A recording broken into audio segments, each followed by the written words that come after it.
guys. Welcome back to another Uninformed Movie Reviews podcast. Yeah, the year in review, y'all. Yeah. 2021. I hope you all got that post-Noel clarity up. Wow.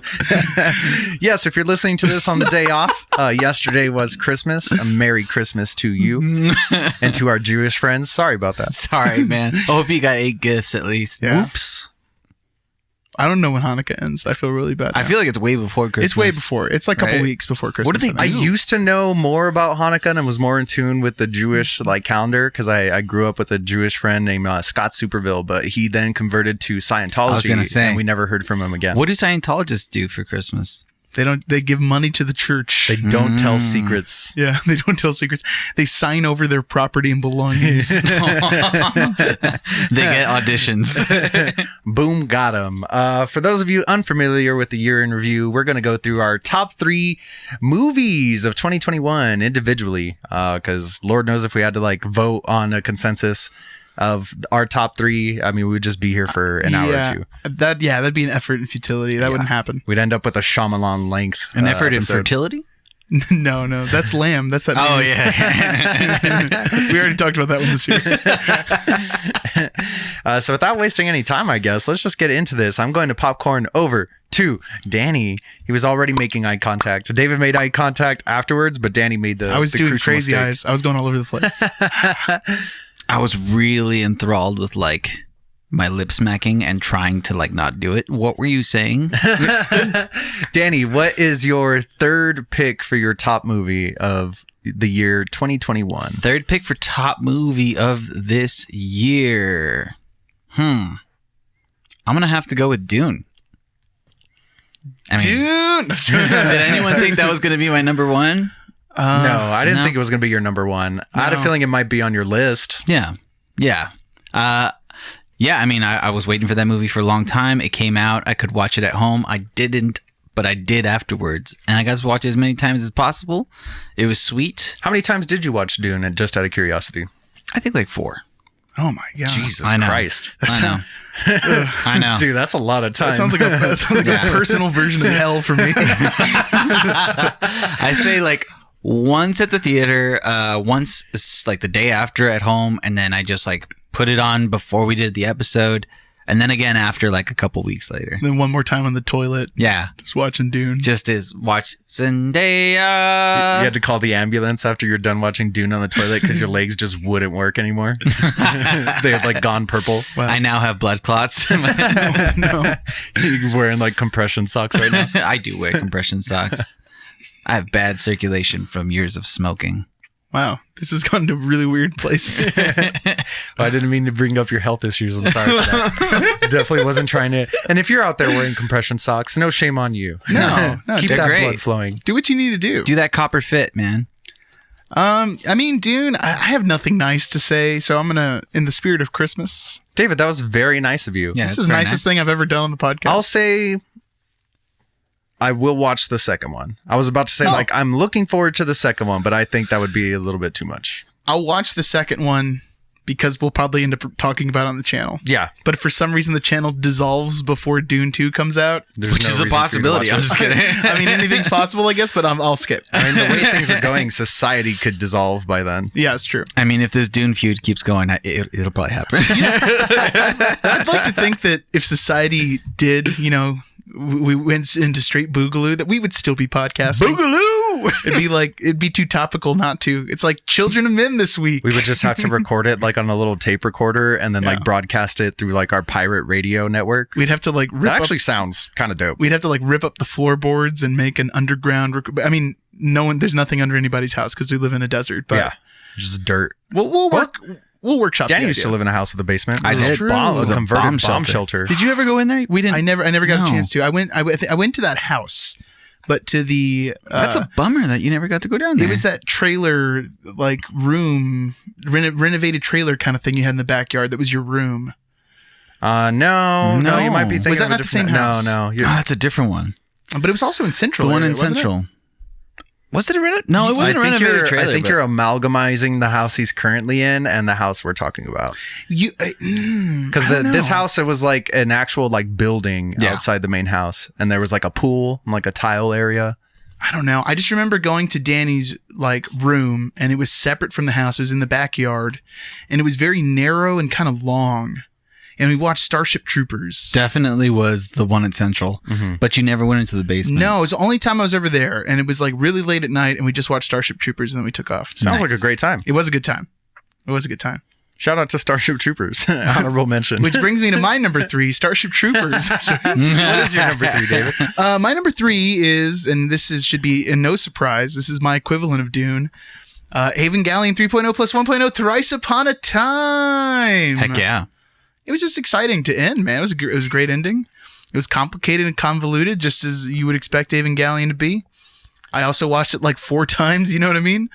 It was just excellent. It was With nice. our dear friend Tony yelling through the whole first watch. What a beautiful experience.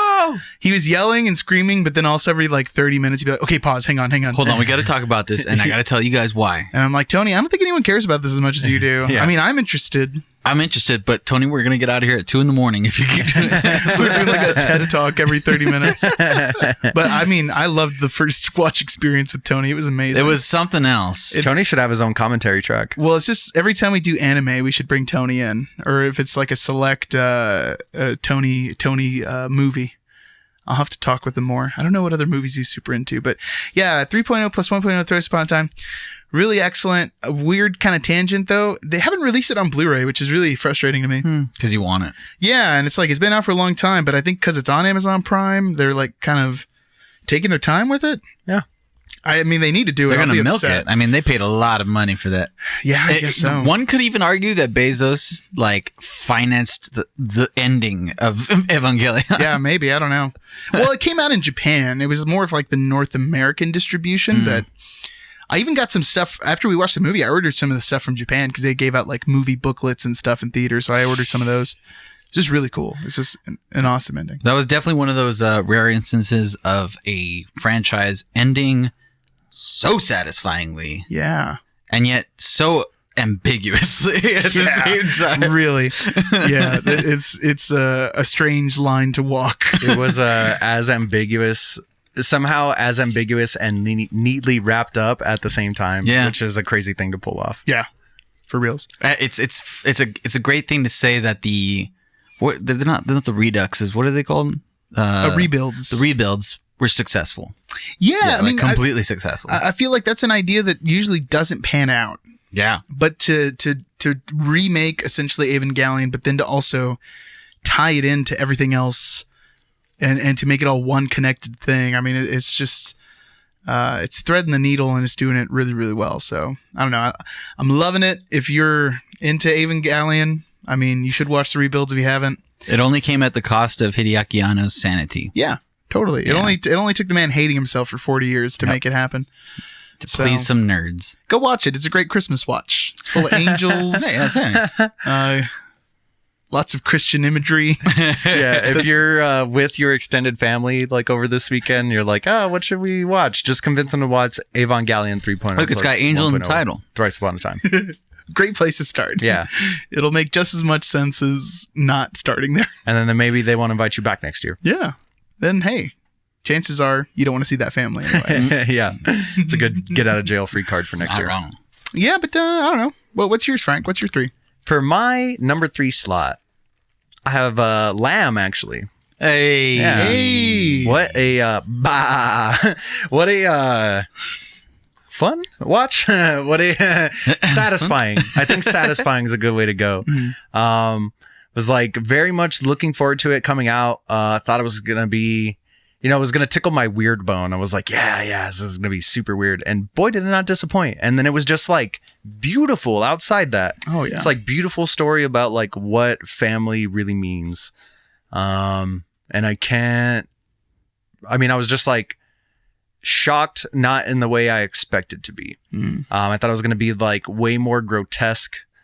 I thought I was going to watch like a dude have sex with a lamb, if I'm being 100% honest. I honestly thought it was going to be on par with like a Hereditary style, That means You know Frank, right? You know which way I'm going. the reference means nothing to Frank. Hereditary could be anything at this point. He has no idea. It could be like a political thriller, like Hereditary, right, Frank? It's funny because some people watch Evangelion 3 times and not know what it's about, and Frank is that with Hereditary, but only from just like I don't know what it You is. just fall asleep, right? Dude, who knows? No, I don't think I've stayed ever awake slept through You've that watched movie. the entire thing, though. I've watched that movie 3 or 4 times. I don't get it. It's a pretty straightforward movie. Yeah, that's the funny thing too. Maybe it's a Dude, little something interpretation. about it just doesn't stick in my memory, you know? Hail payment. Yeah. What are you going to do? Whatever that means. If you haven't watched Lamb yet, I can't recommend it enough. There's so much good stuff in it. The way that the actors play off of each other, most of the time with just visual, like facial expressions is super impressive. But yeah, watch Lamb. I'm going to watch it again. Weird Lamb question. I just brought this up to Michelle last night. No question is bad. I couldn't remember. Nailing it. Is the movie in English or is it subtitled? It's subtitled. It is. Okay. Yeah. I just like in my memory, I couldn't remember which one it was. I think there's like a couple lines in English, but yeah. But it's mostly subtitled, right? Okay. Yeah. Yeah, mostly Okay, subtitled. it's in Icelandic. Great. Yeah. Great pick, Frank. Thank you. I thought it was a good pick as well. Danny, I think that takes us to your number 2. My number 2, an amazing experience Oh, that wow. I had so much fun doing in prepping, and it just ended up in like such great vindication. Firefly. No, quite the opposite actually. The M. Night Shyamalan movie ranking. Oh, pick like a ranking Yeah. like as your top. I respect the play. Yeah, I like that. Interesting. Okay. And you know what? I actually re-listened to that fairly recently, within the last like week or two. it's so good. It was like it was so much fun. Like you said, like preparing, like the anticipation of getting ready to just be super angry on recording, and then also like be super delighted at the same time. I had a blast, and it was fun to listen to again. You know, I gotta say, watching all of them was a little painful. Yeah. Like there were moments of it where I was like, "Oh my god, I yeah, can't do this man. anymore." After Earth. But the discussion was a lot of fun. Yeah. Like doing the episode was a lot of fun. I'll never watch those first 2 ever again. These first 2 movies, I can't even remember their name. I mean, One of them was what was the list? pray. Something about praying. Oh, the student film he did, Yeah, Pray yeah. the anger. Awful. Praying the. The Fury or I something. couldn't even give you the Pray the name. gay away. Yeah, that's what it was. Something like that. It was unwatchable, and then it was After Earth, right? After that, What is next unwatchable movie? yeah. I don't remember. No, I think I personally put them ahead of. Yeah, you didn't have them as the last. Danny had them No. as the last, though. Yeah, I think Danny was like, After no, Earth? these were garbage. was After Earth the last one, or was it Lady in the Water? Who came in last? It's incredible how some of the really bad ones, they're just so bad that it's like I can't even rank these. Shoot, man, I would much rather watch Lady in the Water than After Earth. Praying with Anger, I'm pretty sure is the name Yeah. of the movie. Praying with anger. Praying with Anger. Yes. But yeah, there's that whole back half of the list I have no intention to watch ever again. Oh no way. I mean, I'll still bring it up. Y'all are crazy. 6th Sense. That's my favorite top. part of the episode. Is that Every like it made me laugh so hard when you're like, this is asinine, and then listening to it again, I was just like in my car just like laughing so hard by myself, just like so upset. It was because so the majority satisfying. won on it? It would be like doing a John We Hughes. pickle partied him. It'd be like having a John Hughes ranking and putting Weird Science as number 1. That makes sense to me. It would be That asinine. makes total sense to me because it's the best movie. I don't remember what we put as John Hughes number 1. I feel like it was Ferris Bueller. It was probably Ferris Bueller. I don't know. Which makes sense. Well, now I want to go back and listen to some of these. And if you haven't, check us out on your preferred podcasting platform. Yeah. Ooh, nice. Check them all out. Check all the rankings out, and then rank our rankings. Whoa. That's right. We actually have all of our content, including the podcast and the CLEs, on YouTube. So check us out at Uninformed Movie Reviews. Hit us with a subscribe, a like, a share. On Apple Podcasts, give us a 5-star review. It helps us out across the world. I'm going to Finland in February. My Denmark friends, I will see you there because I have a layover. Nice. So if you don't, I mean, that's fine and all, but Yeah, go find Danny in whatever airport he's going to be in. He'll sign something for you. I'll Bring be him in something. Copenhagen. Bring your babies. He'll sign the babies' heads. I'm just gonna assume that he'll be like the most ethnic looking person there. Probably. I don't want to go to Sweden because I've heard they're not too nice to the immigrants there. Really? No, they like to beat them in the streets. Yeah, but you're like American. You know what I mean? I feel like people just want your money. No, Like, they just want to beat you in the streets. really interesting. No, I don't know. But I do know that Sweden doesn't treat their immigrants well. Interesting. Man, we're going a lot of weird places on this episode. Yeah, we're learning. We're learning through this journey. I'm loving it. We're growing. Well, I guess that's me then. It's you then. My number 2, hot off the presses, Spider-Man: No Way Home. That's my number 2 movie of the year. Which is something we are going to elaborate on. I'm going to hop in here with you, David, because I actually have a 2-way tie for 2, and Spider-Man: No Way Home is a part of that 2-way tie. Oh, I'm so glad to hear this. Well, it's funny because we have a character limit extended coming up on this very movie. Yeah, later on. So we In can't this talk episode. too much about it, episode. but I mean, it's just the execution is so amazing. Yeah. That's what I want to say. The amazing Spider-Man execution. Yeah, it's spectacular. It's like the ultimate culmination of just years and years. And man, I just don't want to spoil anything. Yeah. That's the other thing too. So shoot, for now, I guess we'll skip. It's coming up later in the episode. Yeah, so if we'll you want to really hear, get to gush about we'll it. gush on it a little bit more here in a bit. If you want to hear the Spidey thoughts, you'll hear them. And if you want to skip, we'll tell you when to skip. So don't worry. We'll let you know. You don't have to skip just yet. Yeah. What was your which tie? I think takes me to the second half, of my number 2 spot, which was actually almost in the same, in the same category, which was a big surprise for me, and also at the same time not a surprise because it is James Gunn. Suicide Squad, man. Interesting. What a Being the great top. time I had watching that movie. That is a fun movie. Yeah. Also, I was looking through all the releases of 2021, and there was a lot of not great movies that came out this year. Yeah, kind of a weak movie, or quite a weak year for film. I guess because Because of 2020. Because of probably. 2020. But also just movies that we were, hyped up and ready for that just did not meet expectations. Oh, too. yeah, man. Last Night in Soho. your spirals, There's a your big one right Spiral, Last Night in Soho. Conjuring Malignant. 3. Conjuring 3 was the hugest letdown. Oh my goodness. That was this year? Yeah, dude. Wow. That was this year. Yeah, that might have been my biggest letdown. Conjuring 3. It's got to be a tie between Conjuring 3 and Last Night in Soho. I mean, Last Night in Soho is nowhere near as bad Halloween as Conjuring Kills? 3. Kind of a letdown. Yeah, that was deflated for me. I was not big on that. However, on the upside, some of them totally blew past my expectations, like Paranormal Activity 7. Oh, still So I haven't gotta seen watch it. You guys, it is so good. Wow, who'd have guessed the direct-to-streaming service I one would be know. the one to bring it back? Oh, but back to Frank. I mean, back to the masterpiece by Mr. James. Yeah, I did it intentionally that time. I missed it the first time we talked about this movie, so I had to make sure to get it in here this time. I mean, just a wild ride. I really loved the subversion of that first chunk of that movie where you think you're going to be following this team and then they all just die on that beach. Hilarious. Margot Robbie, can't rave enough about the acting chops of Margot Robbie. Just rewatched I, Tonya the other night. Still She's has so not. great. Oh, she's so Yeah. good. yeah. What She's a great also Harley just Quinn. one of the prettiest women on earth. So Gorgeous. There's that. Absolutely gorgeous. Ain't gonna argue with you there. How is Danny. she carrying the DC universe? You know what I mean? That's funny. Yeah, Isn't that's that so fun. weird? Well, the thing that cracks me up about it is if Frank had said in 2020, next year, one of my favorite films of the year is going to be a DC movie, I'd be like, what? Yeah. Never would have guessed. So surprising. Never would have Weird. guessed. Like a tie for second place between a DC and a Marvel film. Like, What? Yeah. And what you is know what? going on? What is happening? DC wasn't too bad this year. Also, because I actually liked the Snyder cut too.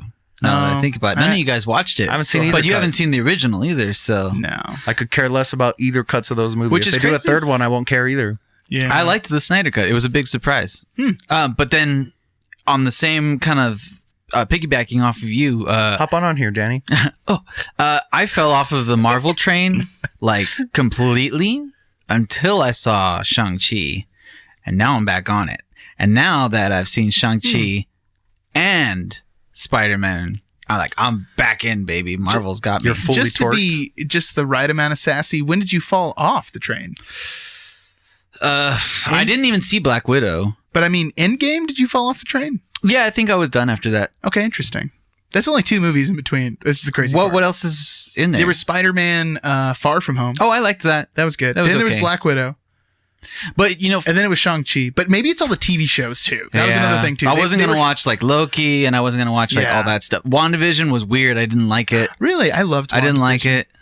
But I know what you mean. For me, it was like when they were like, here's now, 6 different series that are all 10 episodes long, and you need to watch them to remember what's going to happen to them. I was like, man, it's too Because much. each one at the end of the post-credit scene will have, like, a hint getting you towards... Yeah. You know what I mean?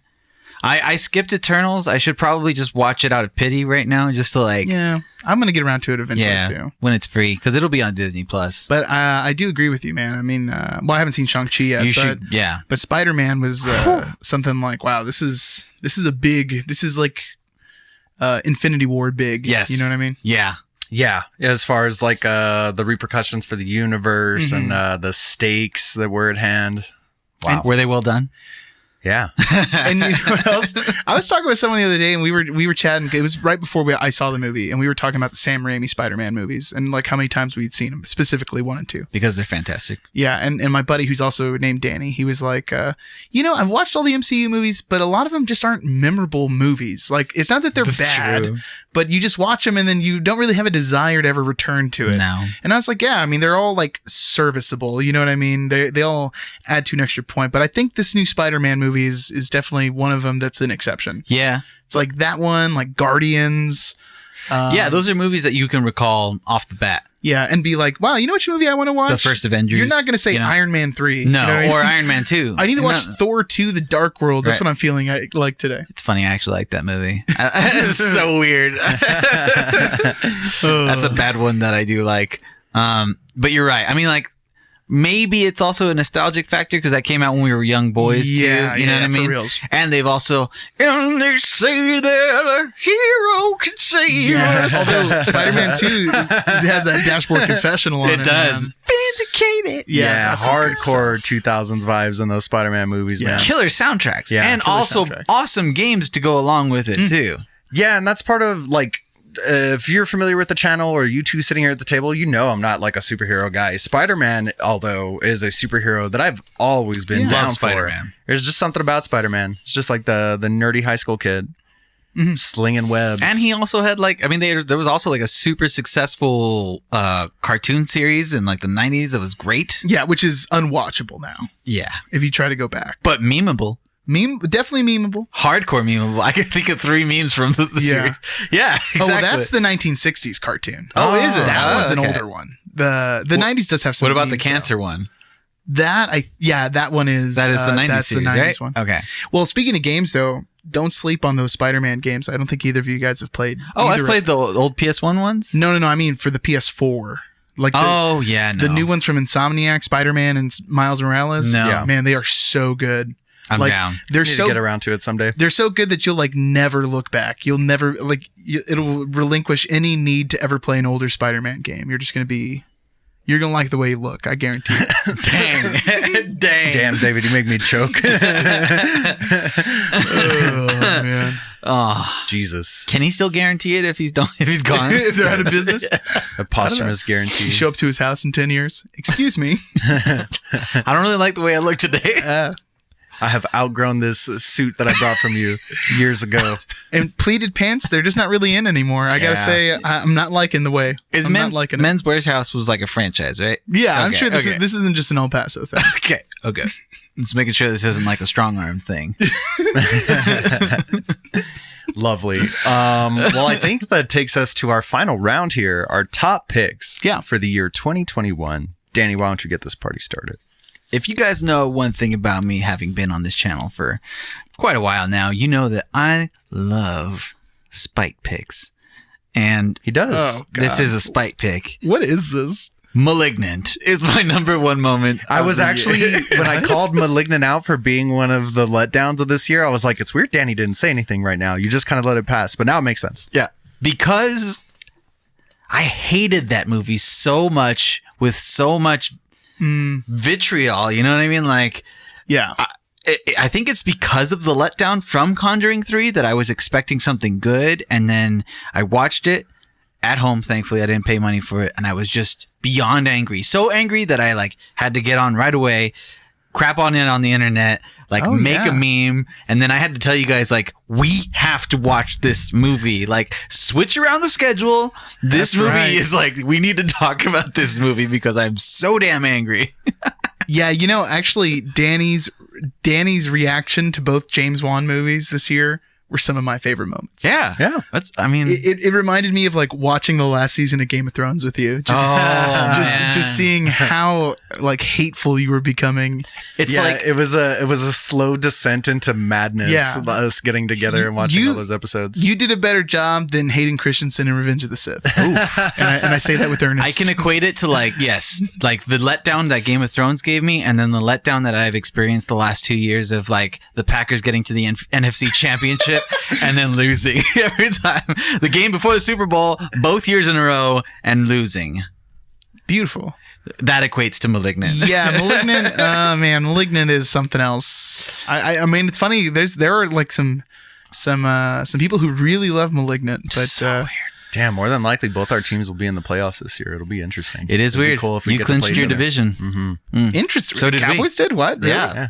9-4, baby. So they might go against each other, or what? How's this work? We How's are football both. work? We're both on the top of a garbage heap, which is our divisions. Okay. So when do they play each other? But actually, we are number one in the league right Yeah, they got the number one seat. Like the league, like the football league, or the football television league. show, the league. It's been canceled. So. Not only the NFC, which is half the league, but we are also number one in the entire NFL right now.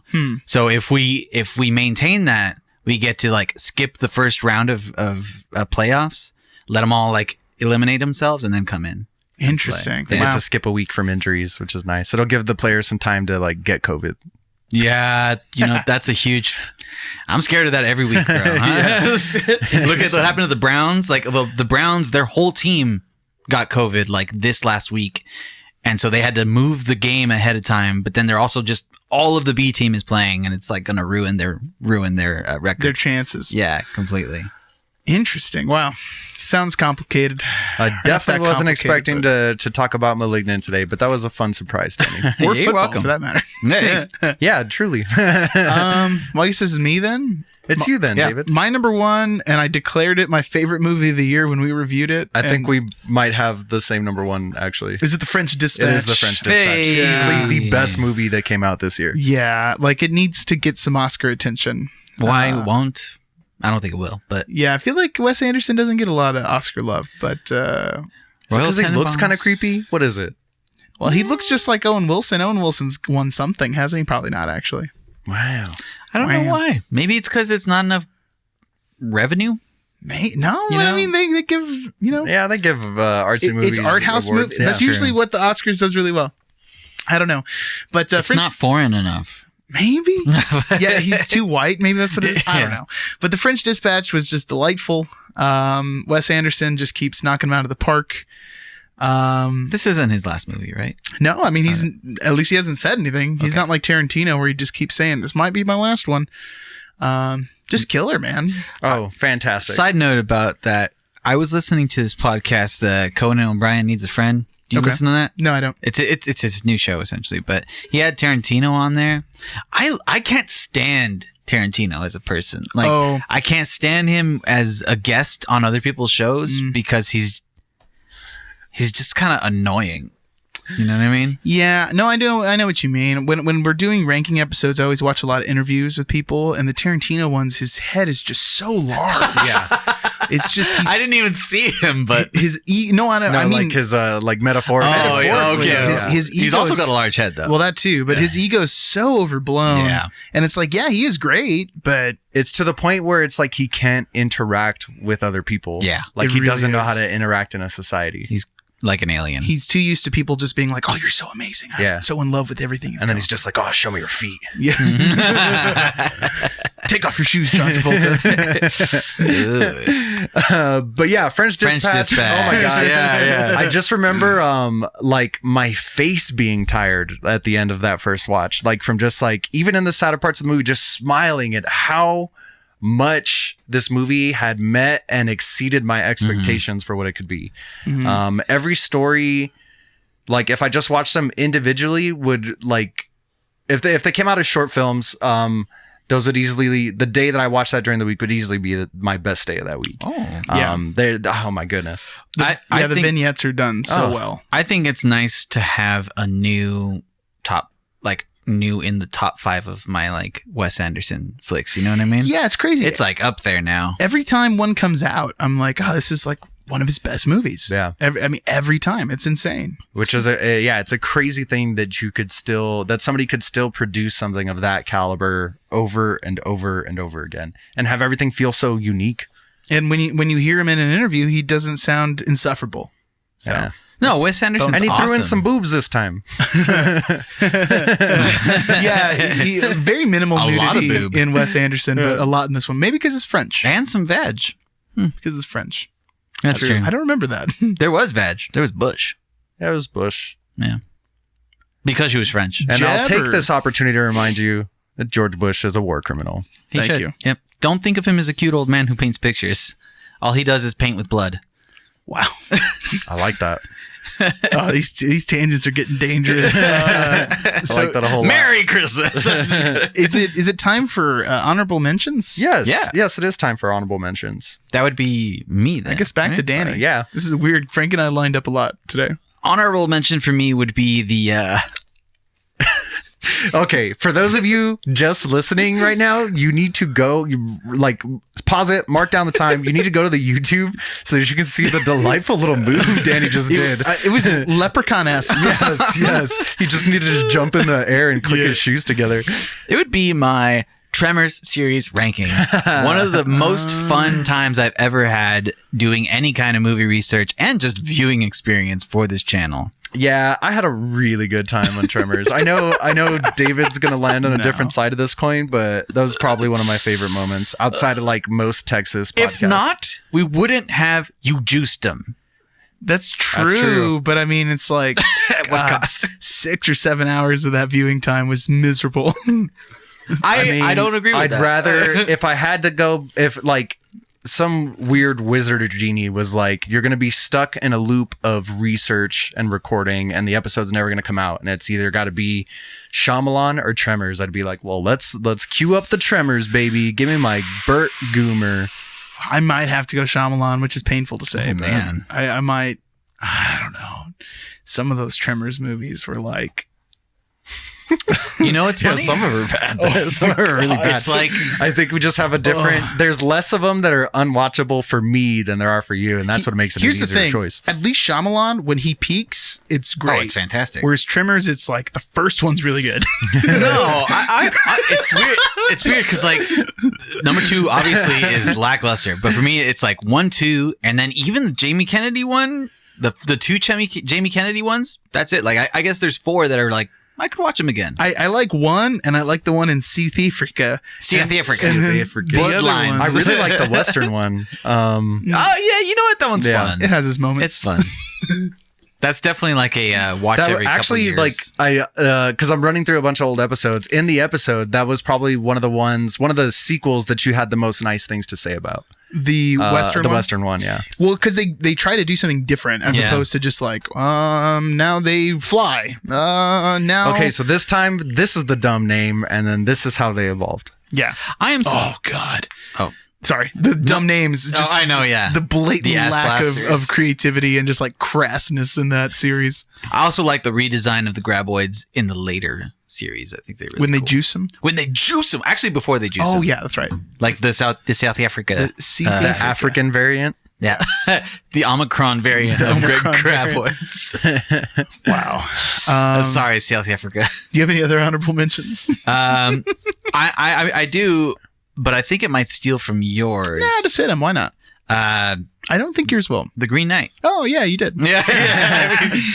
You're just like, you son of a bitch. I just bought that movie today. Oh, nice. I Congratulations. mean, it's like a mainstay of the channel now, Yeah. and it's a movie that, like Lamb, I went in with expectations, totally like threw me for a spin. Oh, yeah. And ended up being just like, what an intense movie that I have to go home and dissect and like happily. You know what I mean? That's a movie that like I wish I could have saw 3 times before we had a podcast on it. Yeah. I feel like watching it just once, I was like, man, I don't know if I got everything. It's so dense. We'll have to toss it on our upcoming segment on Second Thought, On second thought. which is just like an offhand conversation we had before we started recording before you got here. I'll give you the deets We'll right fill now. you in on the details. It's not complicated at all.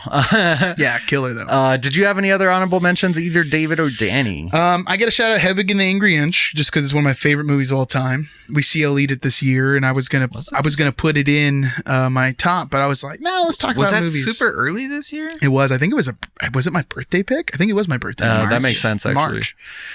Oh, no, it was a Mary episode. 10 months ago. Yeah. Yeah, it was a Mary episode. And then I also just, last year I talked about some video games. It was in my notes from last year. And so just quickly, Stardew Valley, which I know I've brought up many times at this point, And will again. inevitably. Stardew Valley has elevated itself into like one of the best games of last generation for me. Like Wow. when I just think about everything that came out in the PS4, Xbox One, whatever Switch timeline, it's way up there. It's like top 3 maybe. It's so incredibly well done, so deep.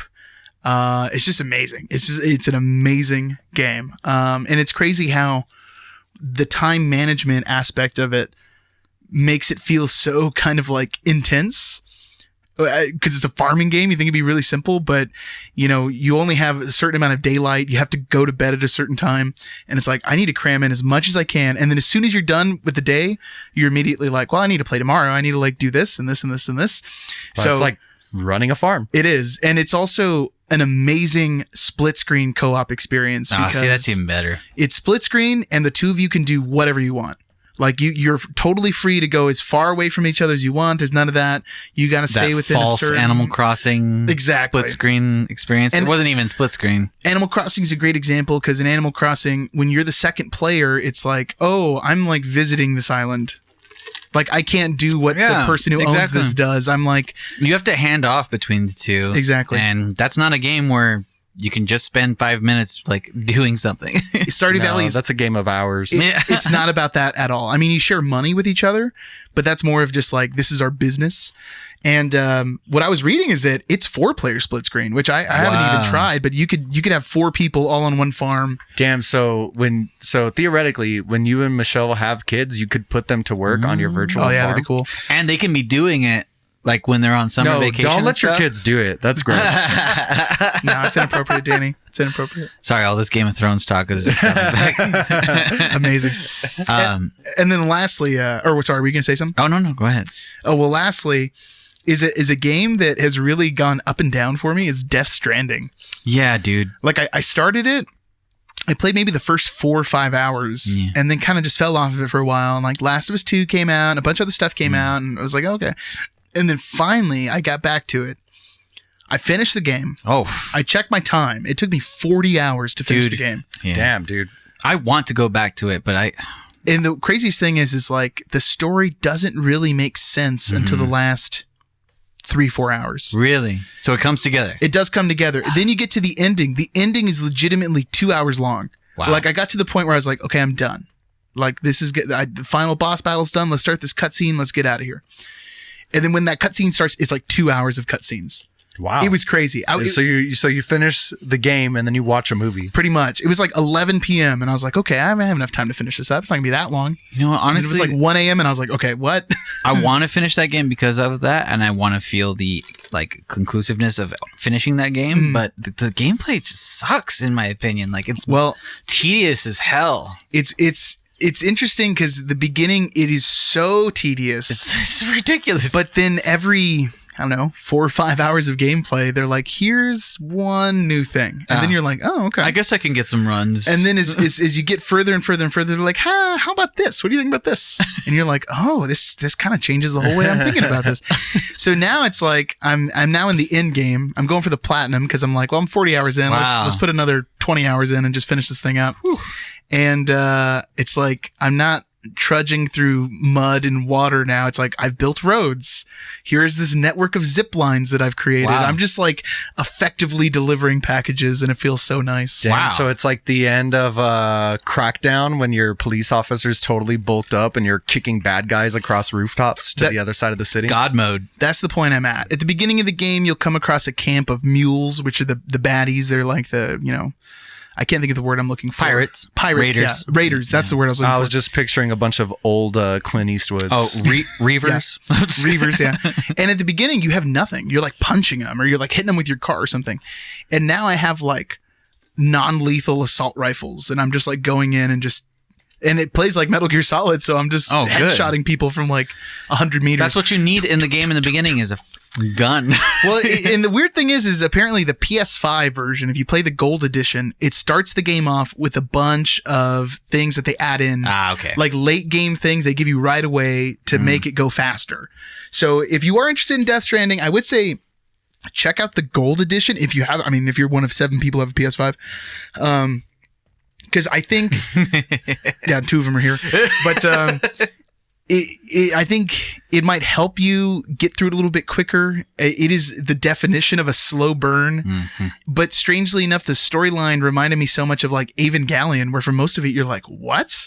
And then you get to the end, and the ending is so satisfying. It was like a really intense ending. And just a really well crafted story. I mean, it doesn't feel like that for the majority of the experience. It's a weird recommendation. Especially like the character names and stuff that just take you right out of it. Even the character names make sense though. What? Like everything makes sense, and it finally clicks in the last like 5 hours of the game. Oh my god! Damn. Okay. So in order to like fully enjoy any of like what you've gone through, you really got to make it to the trudge end. through it. Yes, and literally, it is a design choice to make the beginning so monotonous, so that when you get a reward, that it literally feels rewarding. It's like, wow, this is really going to change the way that I can operate now. So I don't know. It's a weird recommendation. I think it's for a very specific kind of person. I think most people aren't going to be crazy about it, but I really enjoyed the story, and I also just love the aspect that it is a new genre of game. Yeah. That like in 2021, someone has come up with a new gameplay design that hasn't been done before. And that's just something really strange. I can give it that. You know what I mean? Yeah, I can That's definitely nice. give it that. Anyway, that's my honorable mentions for the year. Nice honorable mention. I really just have one shout out. Go ahead. Unless you have a point to make about something David said. I just wanted to give some video game mentions really quick. I'll make it quick, but go ahead. I really just have one because I was struggling with putting it on my list. It won out because I mean, obviously, I think the 3 I chose were the best. But Godzilla vs. Kong. What a great time! What a blast! Totally delivered. Oh my goodness! Something that could have felt I wanted to watch 2 giant monsters fight. And that's exactly what we got. What more could you ask for? Like, if you wanted more out of a monster movie, you'll get that one super boring Godzilla movie where they pay too much attention to the humans of the story. Yeah. Yeah, it's interesting that one's like the most artistic, but the least interesting. It's like, get out of here. But those 4 series of movies, the legendary monster movies, are so good. Yeah. Dude, Kong Skull Island is awesome, man. I really like that one. And because of Godzilla vs. Kong, I finally got around to watching Kong Skull Island, so I have to thank it for that. Treat. And now it's like finally going back into like the 80s, 90s era of Godzilla where they're having like human side quests that are just kind of like unbelievable sci-fi. You know what I mean? It's getting into unbelievable sci-fi, like the Hollow Earth stuff and all that. And now we're getting into aliens and all that. And it's going to be fun. It's going to be bonkers from this point on. Yeah, I can't wait to see. The most exciting part. We've been pushed over the top. Let's ride this ride. How weird can we get? Mecha Ghidorah. That's what I'm hoping for next. Yes. Dude. Yeah, that's what I need. I want some Destroya. I think that'd be great. I mean, you guys know how I feel about Jet Jaguar.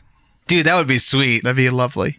Oh, well, if I can just really quickly go on some video game. You can even go kind of quickly if you want. Well, shoot. You can take as much time as you want. All right, you're actually going too slow. I, too, got a PS5 this year. Thank the gods. Wow, way to flex on everyone. I mean, it came out of nowhere, and I had to shift a lot of money because it came at a time where money was not great. Sold some plasma and some semen. Yeah. That would have been a smart idea. No, you had to dip out of Dogecoin. I want to give a shout out to good old Battlefield 5. Yeah. Although it didn't necessarily come out this year, It did become free. Yeah, this year, and it was a good way for all of our friend group just to be on at one time and have a blast, and like day after day, just be like, all right, I'm getting on, working like as a team. The gameplay was phenomenal. The PS5 made it run so much faster. Yeah. It was an amazing. I'm kind of falling off of it now, but I'm really disappointed. 2042 is not good. I didn't get it. I'm not going to buy it. Because I heard it's absolute garbage. Yeah, I mean, if nothing, I'll wait until a year when they've patched everything, and because they're bound to rebalance a bunch of stuff. But yeah, I loved 5. Some good times on Battlefield 5. I was just a little bit bummed that there's no representation of Russia in Battlefield 5. True. Yeah, and World War II video game. I really do like my Russian levels. I need some Stalingrad. Yeah, give me the really brutal the last stuff. days. You know what I mean? Yeah.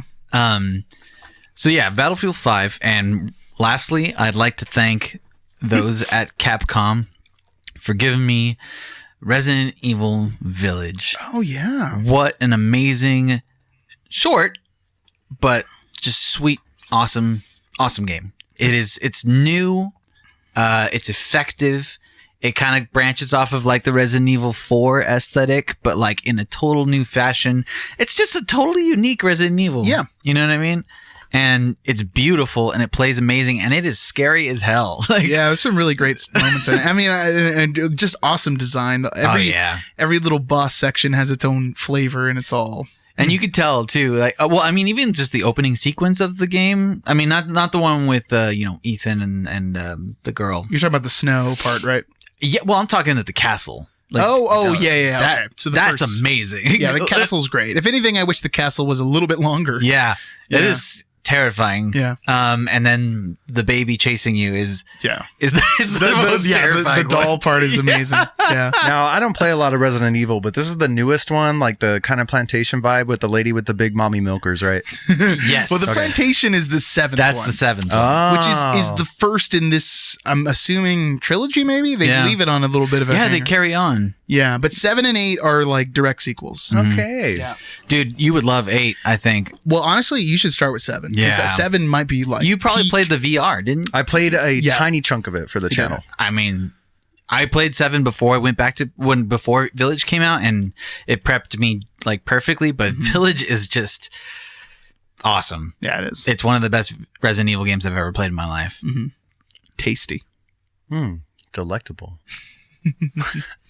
Well, I think that's going to wrap us up on our tops for 2021. Thank you so much for joining us. This has been my MTV Cribs. Get out of my house. Just kidding. There's still more podcasts to go. You're not free from us yet. I feel like I'm going to go to the wrong segment right now. Yeah, who cares? There's no wrong segment. I think that brings us time for Character Limit.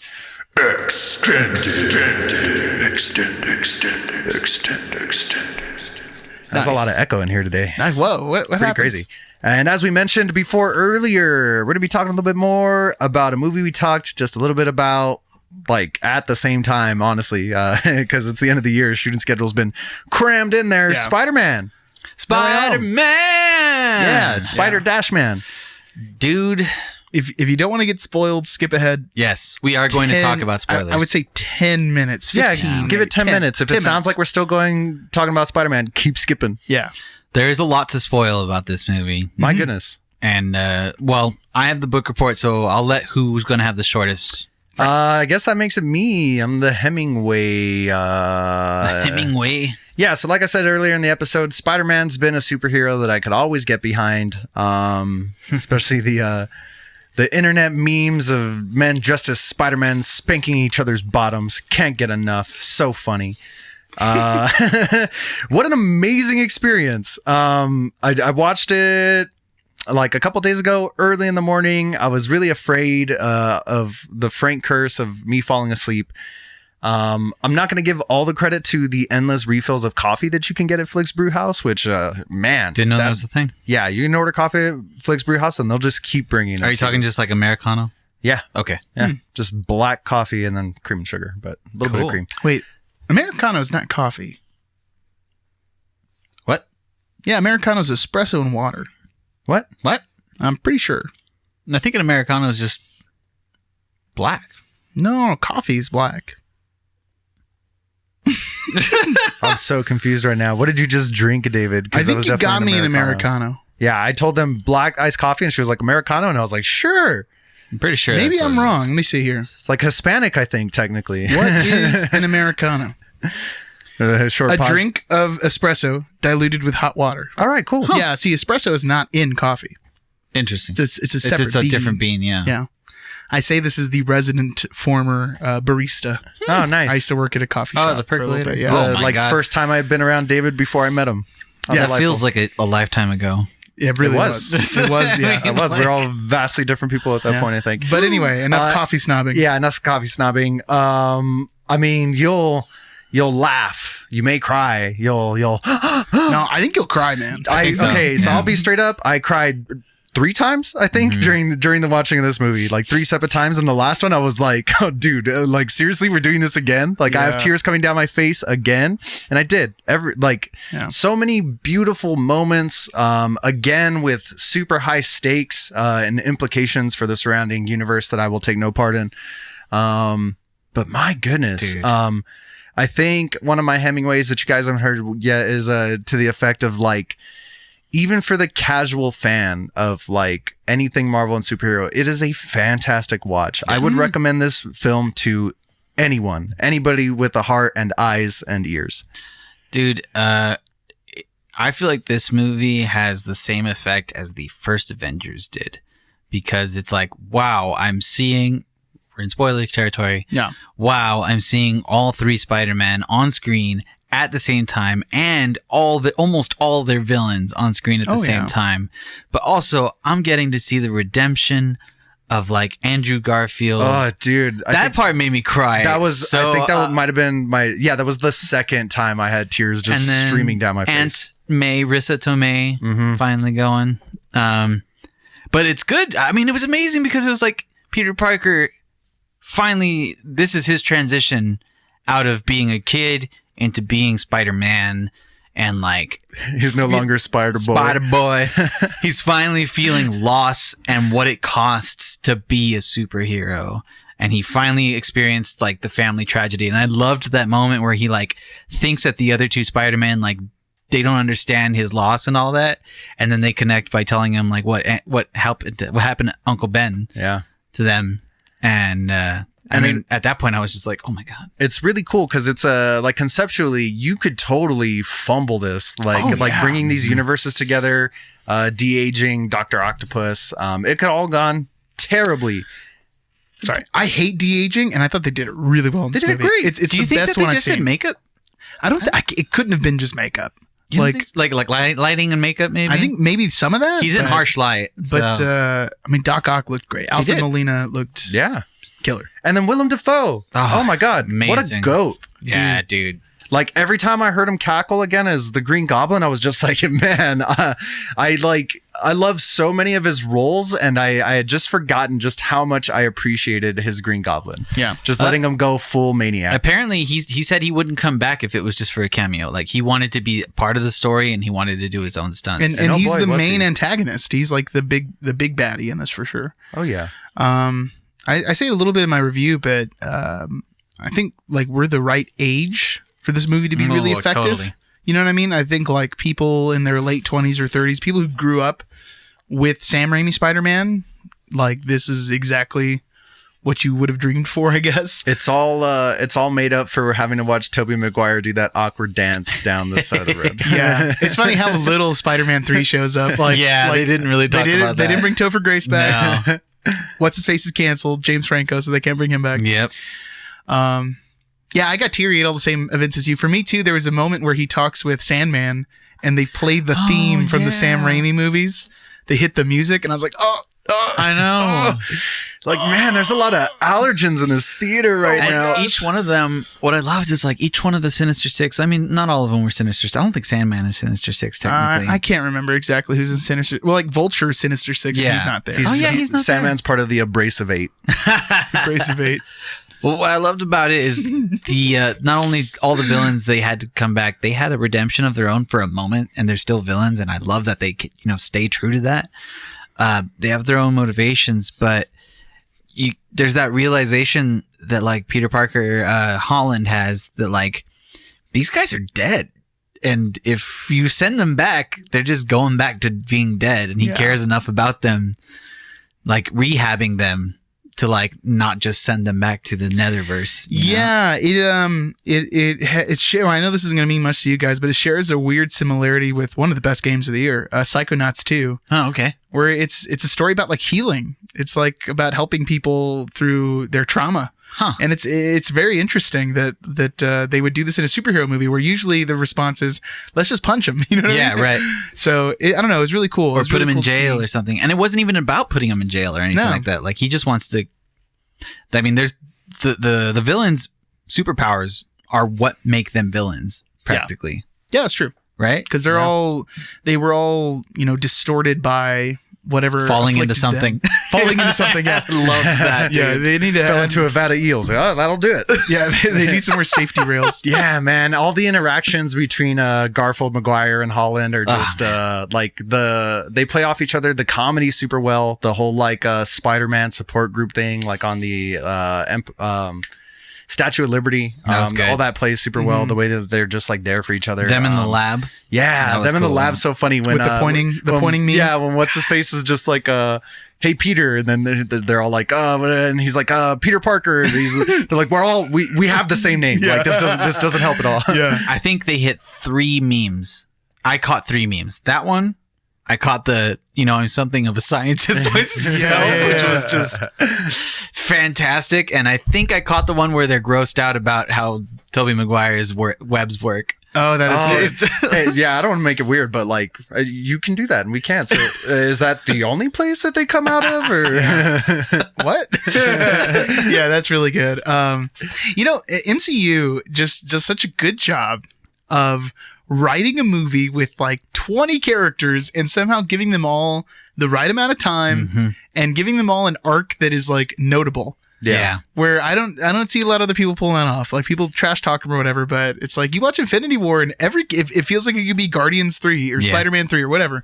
It feels like so many things being pulled off. And this one really, really is well done. Especially from the Amazing Spider-Man one, because it feels like the one that is the most shrugged off, And Jamie Foxx was probably like the most underplayed of like all of the villains, but in this one, like, it's great. Like, they did a better job with him in this movie than they did in Spider-Man 2. Yeah, if you give Jamie Foxx the right materials to work with, he will knock it out of the park. But if you put him in some schlock, like he will amplify it incredibly. Yeah. I mean, all they had to go off of was Lizard and Electro there wasn't a lot to pull for Andrew Garfield. Yeah, and I love that they poke fun at that too. They do, the rhino suit and everything. Yeah, when they say the rhino suit, and he's just like, "Man, you guys got to fight aliens, and I got to fight a Russian dude in a rhino suit." That's really funny. Man, also Doctor Strange has a great role, the scene with Spider-Man versus Doctor Strange. I love when in the MCU they always have a reason to have 2 superheroes fight each other. It's just cool to see how it would end up. We get that whole Inception chase scene through the city. Oh, dude. Which is a reference I can make now. Into the Multiverse of Madness, the Doctor Strange one coming up. It's going to be incredible. Yeah. I think it's going to be like... And it's Sam Raimi, so... Yeah, that's another Marvel IP I can get behind. I really like Doctor Strange. Doctor Strange is cool, man. Although apparently there's things about...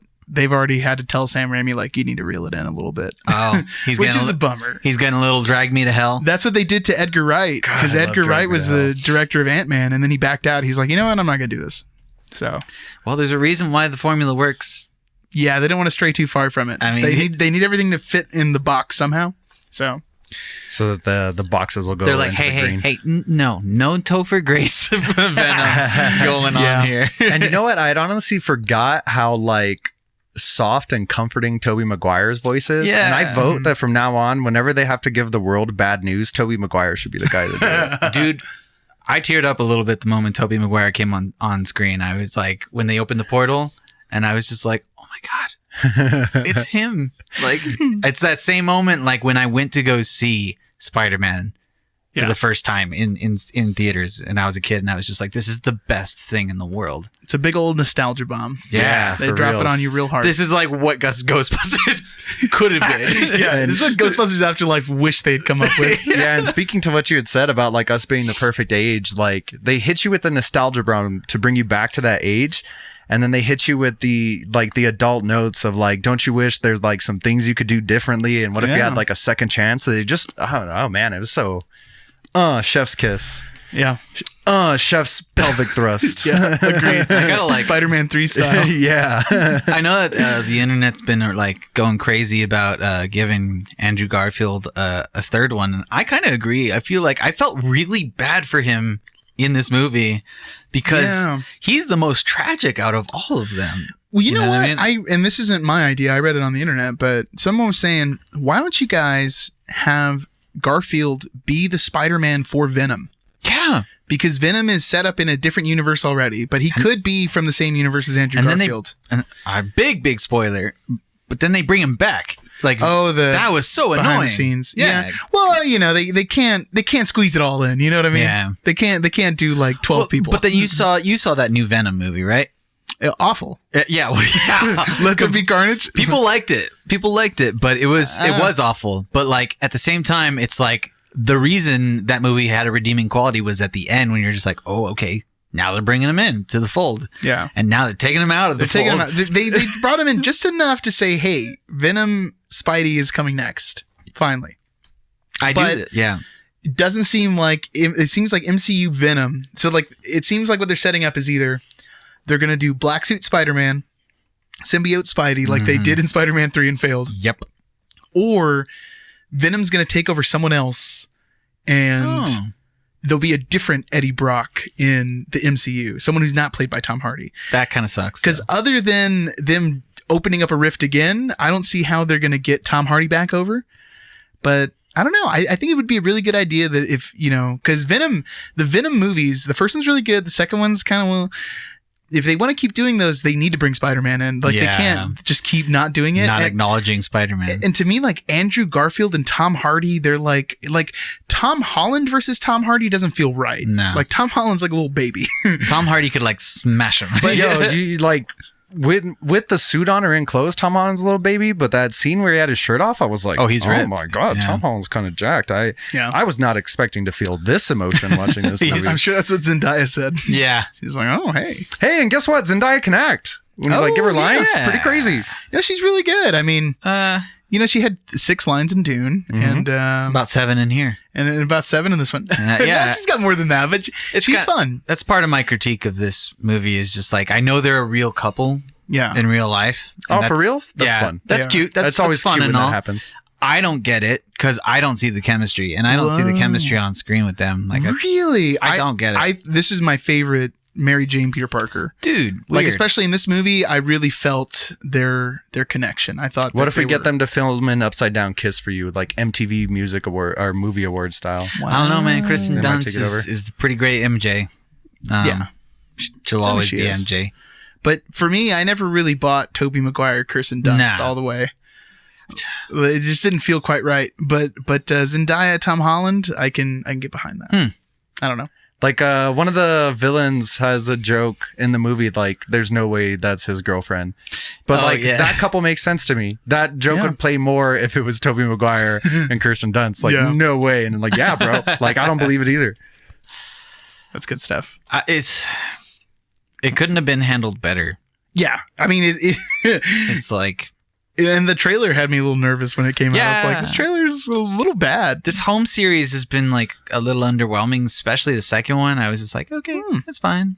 For me, it's the other way around. The first one was a little, I really like the second one because of the like John Hughes vibes to it. Yeah, it did have that. I like... And Gyllenhaal was cool. Yeah. Mysterio was fun. Mysterio was on screen for the first time. Yeah, poor guy. Didn't get any love. I don't know what I would do different. I don't know if I would change anything. Completely. And I can't wait to watch it again. And then again after that. And then 6 more times. Yeah. And then watch all the Spider-Man movies in a row. Yeah, man. All of them? All of them, like, all of them. And then Ned is magic. Yay! Oh, how funny, yeah. And now Ned is going to hang out with Wong, it looks like. Yeah, they're going to... Ned's grandma even was super cute. When Benedict Cumberbatch backs out because he wants to film Sherlock 7 or something, If they'll have only. Ned step in as the new one. Give me the cape. I'll do it. They give him the same goatee. Give me a little ring. Oh, that'd be Oh my amazing. god, when she finds the goatee template, like when they're in the Oh, I basement. love that. What That a was- like delightful little throwaway That was joke. hilarious. That was really funny. No, you're in a wizard's dungeon right now. There's not a better way to put it. That's true. Oh, man. Wow. Yeah, that was one of the best viewing experiences of the year for sure. Mhm. Great time. And it's always fun to see Jon Favreau. Give Jon Favreau a little shout out. He gets Yeah. the job done. That dude whatever his is the job needs to reason do. Marvel is where it is right now. That's true. It's From the director of Swingers. And the whole Right? time, like running that like sandwich shop out of that truck with his son. How impressive! Yeah.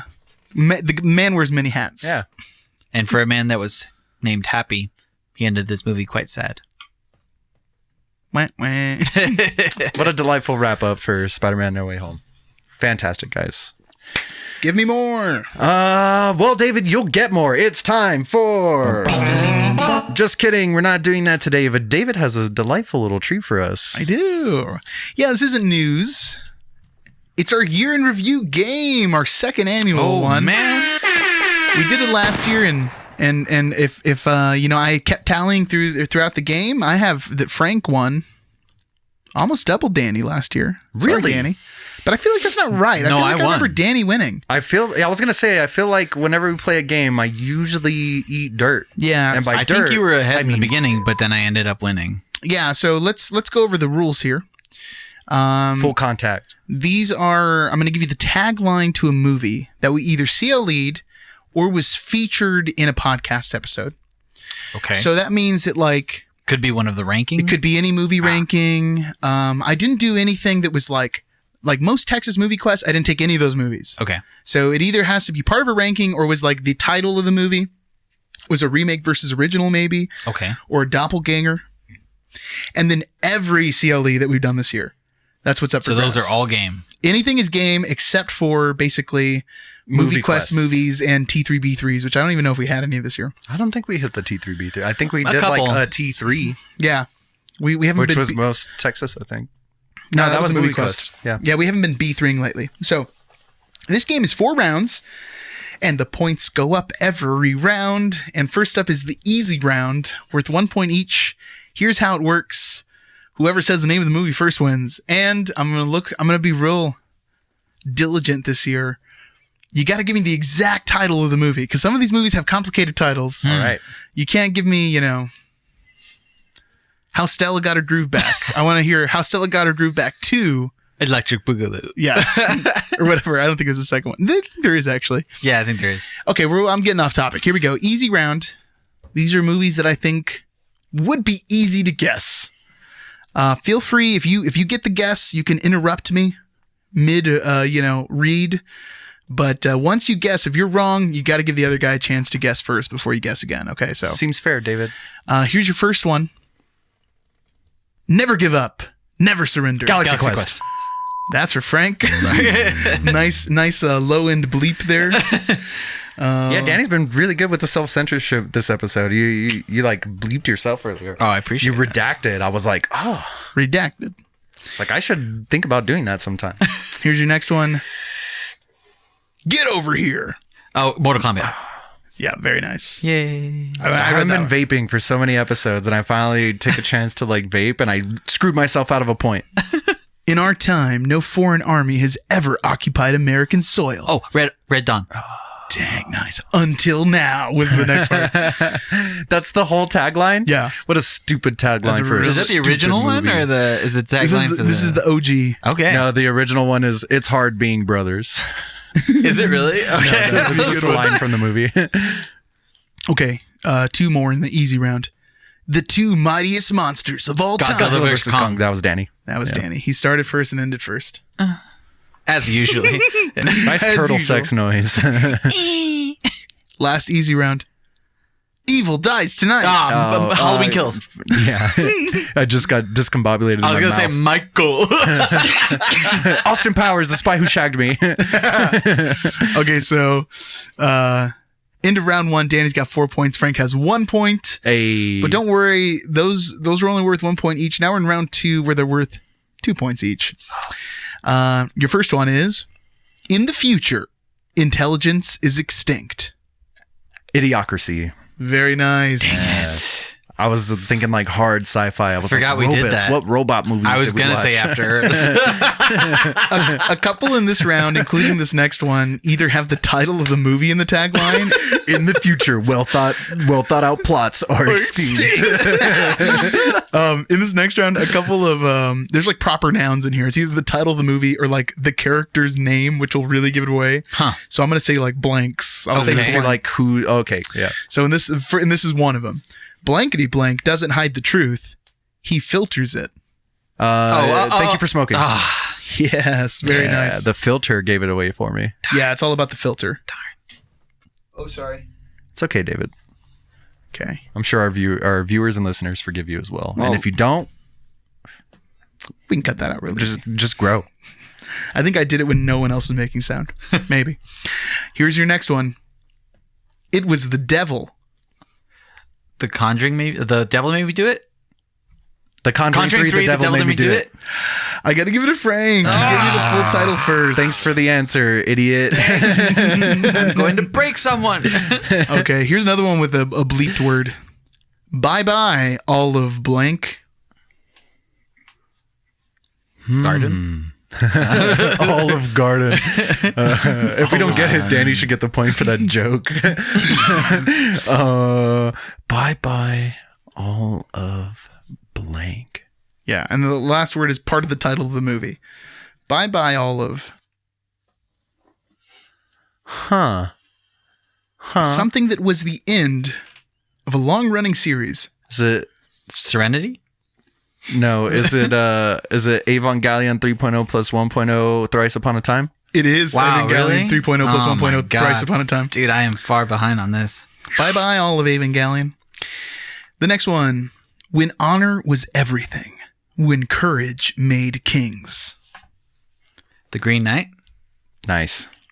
Very nice, Danny. The Green Knight. And my brain was too busy trying to think of a joke with like on her. Hardly I was know like, her. oh, what do I got? What do I got? What do I got? Oh, no, I've blown it. Okay, so now the score is 9 for Frank, 6 for Danny. We're still in this. And our next round is the hard round worth 3 points each. Hard. This one has a proper noun in it, but I'm going to leave it in because I don't think it's going to help you at all. Harry's out to steal your heart. Oh, My Bloody Valentine? Yes, very nice. Nice. Tying it up. Here's your next one. Being the adventures of a young man. This is a tagline? Yeah. That's a shitty tagline. Being The adventures of a young man. And sort of the weird rhythm and vernacular is a big hint. I'm going to go with an answer as soon as I think of one. Being the adventures of a young man. And your hint is this is a movie that we all love and it is almost universally loved. It's classic. Ferris Bueller's Day Off? No, it's not. Willy Wonka and the Chocolate Factory? It could not be further in tone from those two movies. Darn. Okay, interesting. Being the Adventures? I'll give you guys one more guess. Being John Malkovich. No, it's not. I was going to say it's by an iconic director. Someone with a near perfect run. Okay. If not the perfect run. The French Okay. Dispatch? Is it No. Moonrise Kingdom? It's a Clockwork Orange. Oh, Wow. Yeah, that's not what I would expect from that tagline. That's a really weird one. Terrible right? tagline. Yeah, that's really weird. It's awful. Okay. But that's the way you trick the theaters into letting I the bet you movie in. Kubrick wrote that line. Yeah. Here's the next one. A timeless story of what roots us. Roots, the miniseries. Old? I'm just kidding. Ugh. Timeless story of what? Oh. Lamb? No. It's that episode of Cowboy Bebop where that lady's turning everybody into trees. You're right. That's exactly how I wrote it out. I'm joking. It's like, damn, I'm good. My hint is I'm going to put emphasis on a word, okay? A timeless story of what roots us. Tremors? The Happening. No. Candyman. No, I don't know how you got that. Teeth have roots. Candy wrecks your teeth. He's got a point. It's the only movie we've had that I think has anything to do with agriculture this year. Oh, Minari. Minari, yes, it's Minari. Damn. Very nice. That's a tough one. Minari. Okay. Pray for the last... Oh, sorry. Pray for the last man alive. Oh, the Omega Man. Very nice. Nice. I think I'm in trouble here. Don't let it happen to you again, Frank. Discover the past. Save the future. After Earth? That could work, though. Yeah, it could be one. Discover the past. Save the future. If you make a fart noise right after, it'll give you a more accurate description of the movie. Okay. All right. Discover the past. Save the future. Oh my God. Okay. Discover the past. Is it Dune? Yes. No, I was joking. No, it's not Dune. So just guessing from your raspberry tacked on to the end. Dune's not on here, but Dune's was like before fear, That's dumb. there is an adventure or something dumb. It's a really bad That was pretty tagline. dumb. Yeah. Discover the past. Save the future. One worm's crap is another We've man's done this treasure. movie in the last 2 months. Okay. In the last 2 months. In the last 2 months. Very recent. God, feels like a blur. I know. Last Night in Soho. No. Oh, that would have been perfect. That works too, though. Last Night in Soho had one that was like really similar. Actually, it was like discover the past. It was like the crime of the past, the mystery of today, or something like that. Same rhythm to it.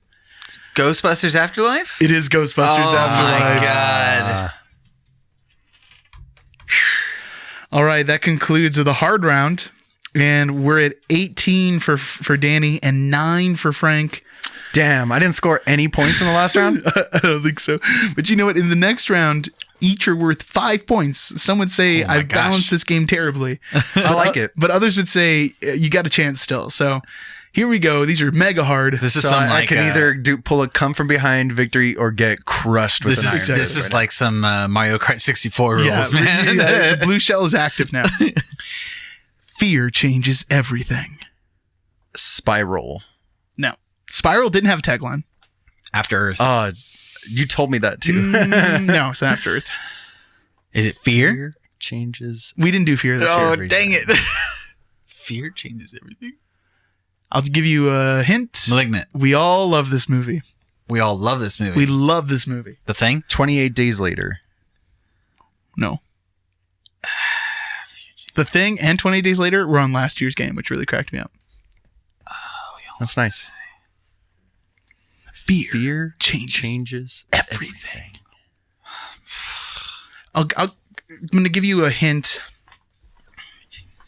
This is very literal. You have to think about the movie and how fear changes people and situations. Halloween Kills. No. Hmm. Fear changes everything. Right on the Candyman. No. Dang it. I'll give you one last hint. It's from a critically acclaimed director. Someone who makes movies that are like known as some of the best movies of all time.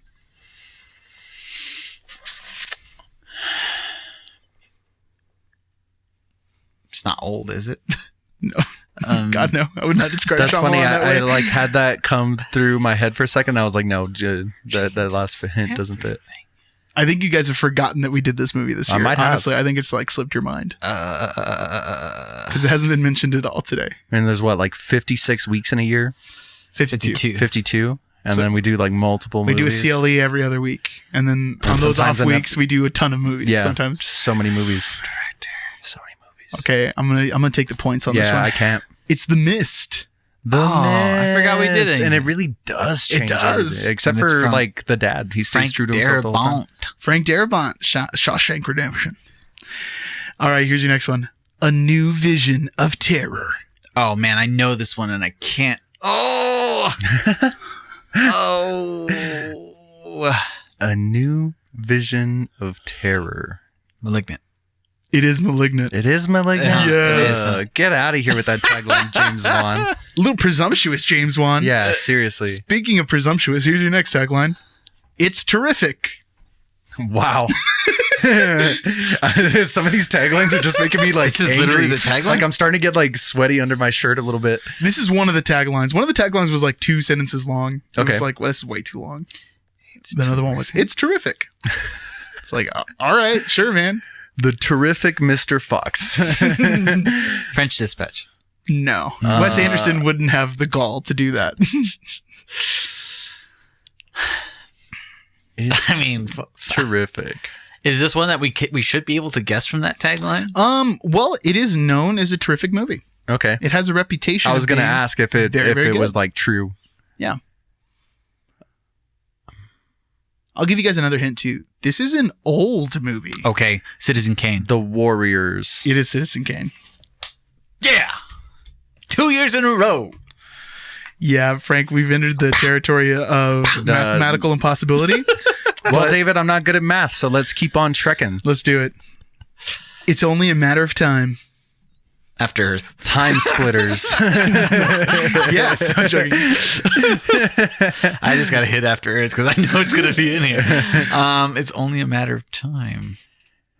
The tagline for After Earth is sometimes the fruit does fall far from the tree. It's only a matter of time. Time. Forgiveness. It's more than saying You're sorry. It's only a matter of time. I'm trying to think of like what time-based movies we saw this year. And now, yeah, all I can think of is Just Friends. I can't, honestly. I mean, it's funny I'm because you drawing guys a have blank. guessed this one so many times already. Oh, Old. Old. It's Yeah. old. dang it. And now we don't have to guess old anymore. Dang it. Your last one, Fame. Be careful. It's out there. Last Night in Soho. No, that'd be a great tagline That for would Last be Night a in really Soho. good one, yeah. Hedwig and the Angry Inch. No, Ed TV. it is at TV. Dang it. That's a good one. So yeah, in finality, I saved Franklin, a little bit of face. he's got 19 points. Pretty admirable. But Danny's got 28. 28 All points right. later. All right. He's pulled off. Nice tie-in, David. Thank you. He's pulled off win number 2. Congrats, champ. Undefeated. I love that drum fill intro. Yeah, it's good stuff. It's good to win two times in a row. 2 times in a row. David, thank you for that delightful treat. Yeah. Of course. It's always a good time. I love putting it together. I love seeing your guys just scrunched up thinking faces. Just like, You know, the coffee helped a lot. Thank you, It Frank. does. The coffee helped. I think I was in a disadvantage because I went chai tea. I got that slow burn running man. through me. Yeah, But that it'll caffeine last. takes a while. Yeah. It does. So I usually like to go dirty chai. Hit me with that espresso for right now. And let me ride out that tea for the rest of the afternoon. There you go. Dang, that's like a Boilermaker or something, you know? Yeah. I consider my body like an ongoing experiment. Well, lovely. That pretty much wraps it up, except for everyone's favorite hypothetical debate segment on this podcast specifically. It's Peeps and Predicts, y'all. Peeps and Predicts time, where we pit two people or groups of people or peeps, if you will, against each other in hypothetical, very real world situations, sometimes not as much. And we'll see who comes out on top. Then we'll go on to face our reigning champ, who is currently John Candy. Man. All right, I have the peeps for today. They are Sergeant Dingnam from The Departed versus Departed. Detective Eric Matthews from Saw 2 and 3. So this is a Wahlberg on Wahlberg right here. Nice. Wow. I like this. That is pretty sweet. Some would say a Wahlburger. Who's more likely to implement an impromptu Yankee swap after their gift exchanged?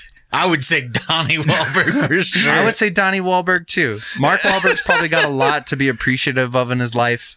Donnie Wahlberg, on the other hand, I was going to say, I feel like Donnie Wahlberg might feel like he got the short end of the stick at multiple times in his life. yeah, because he did, like in the gene pool, acting gigs. Even in the Saw franchise, they should have kept him around for longer. Yeah, You'd have been way better than Jeff. Jeff, whatever his name was. What Yeah. was and so the- the last time we get to see him, we just get to see him do a good job of going like Before his head gets smashed by ice. Oh, I love it. Oh gosh. easily his best performance. Yeah, this is Detective Eric Matthews then, I think, because even these characters seem very much like themselves. I mean, I Yeah. don't think Mark Wahlberg's is rough around the edges as Dignam is, but Yeah, because Dingnam, he's like at the head of his craft, like in the police department. You know what I mean? He's a very successful man.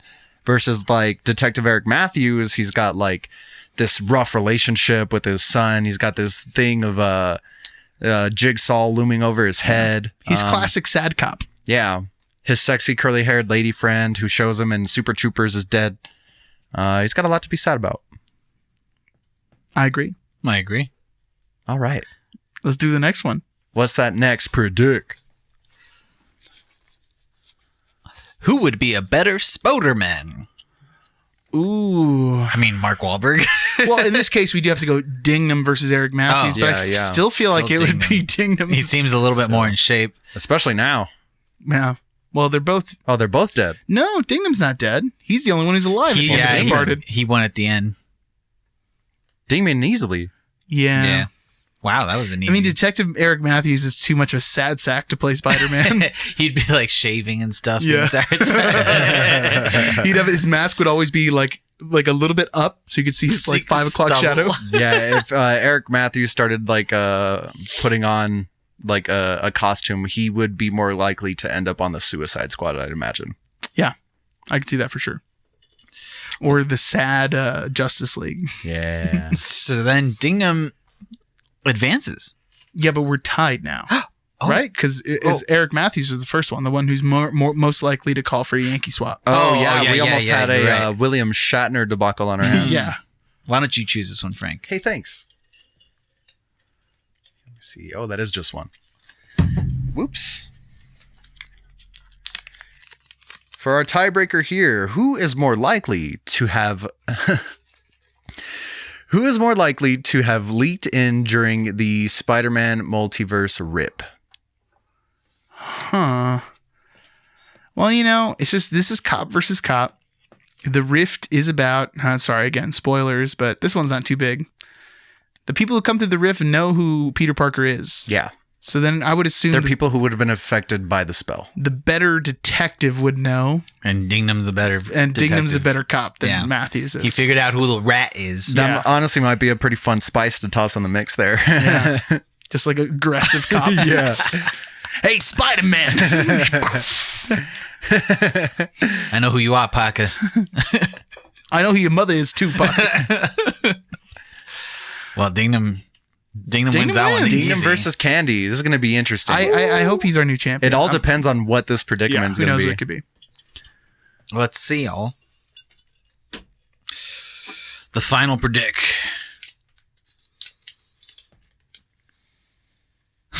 Who is most likely to be a false prophet?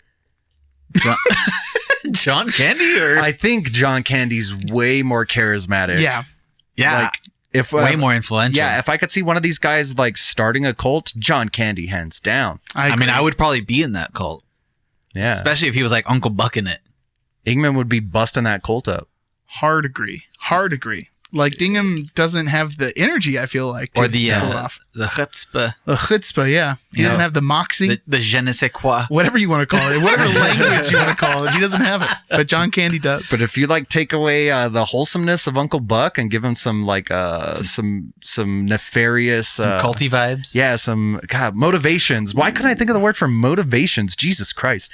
But yeah, you get that guy some nefarious motivations. That guy's gonna have like 18 He wives. could have a Jonestown thing. Oh, easily Totally. get everybody Yeah. to kill themselves. And random recommendation, but it's because the movie is about like a cult leader. You guys seen Marcy May Marlene? No. One of the worst titles in the history of movies. Marcy May Marlene. Nope. Yeah, it's got Elizabeth Olsen in it. And John Hawkes is the cult leader.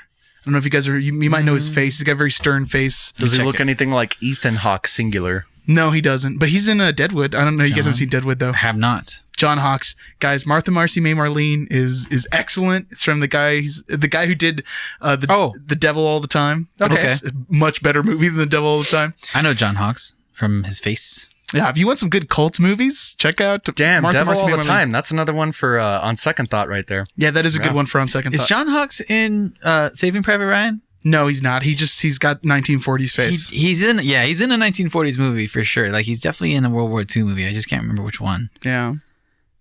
We'll have to get more into it. We'll figure it out. But there's my recommendation. Nice Out of nowhere. Out of left field. So John Candy's our champ. Reigning champ. Again. Let's do it, man. Undefeated 2 times in a row. Let's go, He's John rolling. Candy. He's rolling into 2022. Another sweet, maybe too fatty victory. Sweet victory. Thank you very much for sticking around if you're still around. If you're gone, well, I guess I'm not addressing you, so it doesn't matter. Like, share, and subscribe. Tell us about tell someone you see on New Year's Eve about us. They're like, hey, you ever heard of Uninformed Movie Reviews? And if they say no, be like, oh my God, what are you, an idiot? And make them feel really, really bad about it, so they have to check us out. What we got coming up to the end of the year? Yeah, I was gonna let's hit that real quick. I mean, We got plug the it up. Matrix. I think we'll squeeze out a Matrix CLE. If anything, God help us. I'm gonna watch that tonight. If anything, it might come out the week after Christmas. Yeah. Yeah. You know what I mean? Just so we're not killing ourselves over here over the holidays. And then in January, the podcast is taking a break. Yes. We pump those brakes. We're going to put out a couple of old WeDap episodes. We'll have like a little forward for them and everything to let you know. But some good stuff, because we used to do movie content before we went full movie. It's true. And some of those episodes deserve to be part of the Uninformed Movie Review. Yeah, not everything we did back there was gold, but some of it was. Some of it was. So we'll review the tape, and then we'll put them up on here. And I'm going to be honest, I don't know if we're going to CLE during January. It's still up for discussion. We I might think. take I don't a know whole if we month landed, off. Yeah. You know, this would probably be coming. This would be considering. I think I would consider this the end of our season 2 of UMR. Oh, like every year's a season? Yeah. I could see that. Yeah. I could see that. It's fair. So join us next year for some more shenanigans. We'll see you in We'll catch February. up on our resolutions. Yeah. Oh. We didn't touch upon those. Yeah. Yeah, so I guess we're not done. Surprise bonus content. Oh, wow, 'cause yeah. that's what we were supposed to do this time. But You get some. You Yeah. ask for more. You got it. you got it. We're doing an encore, if you will. Yeah, an encore. We could hear you clapping out there. Hopefully you were. Yeah. Actually, Hopefully you haven't hit. Hopefully you skip yet. weren't, because it's kind of weird to clap at the end of a podcast. That's a weird thing to do. I Just still as you're feel like it's driving, weird. just start clapping. Like, I still think it's weird when people clap at the end of movies. Oh, I hate it. Like Spider-Man? Yeah, I'm not okay with that. I hate it. Luckily, nobody clapped in my theater. It was good. We were all just laughing. But anyways, at the beginning of the year, we did some movie resolutions, movies we hadn't seen, but were essential for some reason, for one reason or another. Yeah. And we need to get them done. So, we started with Danny. What's up with you, David? How'd you do on your resolutions this year? So my resolutions were Citizen Kane, which I was very thrilled was the 80th anniversary, because I was like, sweet, one's knocked out. Sick. Loved it. Loved Citizen Kane. Excited to watch it again. Was just about what I expected, but if anything, just maybe better than I thought it was going to be. I mean, I expected it to be really, really dated. And yeah, some of it's dated. I mean, it's an 80-year-old movie, but a lot of it feels so contemporary. You can tell how much influence it's had over cinema, which is an underwhelming statement. But Yeah, that's a it's- lot to say. but it's true. So check that out if you've sat on it. I said I was going to watch Scarface this year, and I did not. And you know what? Maybe I'll never watch it. We'll see. Maybe I'll carry that one over for 2022. And then lastly, I had to watch P.T. Anderson films, and I watched one. I watched P.T. Anderson film, but I loved There Will Be Blood. Oh, good one. It was great. Great one. I mean, I'm blanking on his name right now. Daniel Day-Lewis is fantastic, but really, I think the unsung hero. Well, I mean, he's not unsung. People love him too, but is the pastor, the young. Paul Dano. Yeah, Paul Dano, who's going to be the Riddler in the new Oh, the man. Batman. That's Very a good exciting. Riddler. That's going to be exciting. But yeah, that's mine. What did you have, Frank? For my movie resolutions, I had The Fly, which I also lucked out that we were doing a horror movie quest on the channel, so I finally got to knock it out, and it made it to my top. What a great movie! Dude. Oh my goodness, nice and disgusting. You gotta love it's really a cast of 2, and they both do a great job. I knew I was gonna like it, but it just soared above my expectations how much I enjoyed that movie. I think I've watched it twice so far. Now it's gonna make it into my yearly or biannual rotation easily. It'll stick around forever. I also had Fargo, which I did get around to watching. Great. Awesome, right? It was really funny to me. I like mentioned to my brother that finally watched it. He's like, "Oh, how'd you like it?" I was like, "It was hilarious." And he was like, "It's a comedy," and I was like, "Not really, but it's really funny." It's a comedy like Coen Brothers is. Yeah, You know I what would mean? consider it a comedy. They're all a little comedic. Yeah, I think it's like placed in like drama crime, but it's definitely so funny just how terribly every part of everybody's plan goes. Dang. Coen Brothers ranking would get real though. That'd be great. Oh, yeah. It's like Burn After Reading, you know? That'd be a tough one. That would be.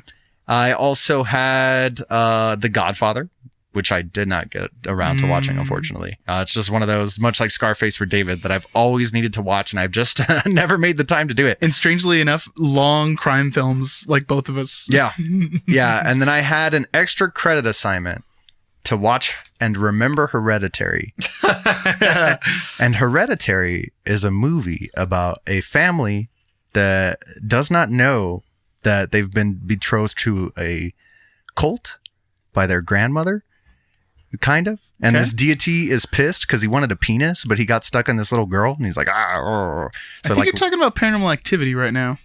No, I'm definitely talking about Hereditary. I think it's Paranormal Activity 3. It's not far off. I really like when the little girl's head pops off. I was like, "Yo!" Even better when they show it the day after.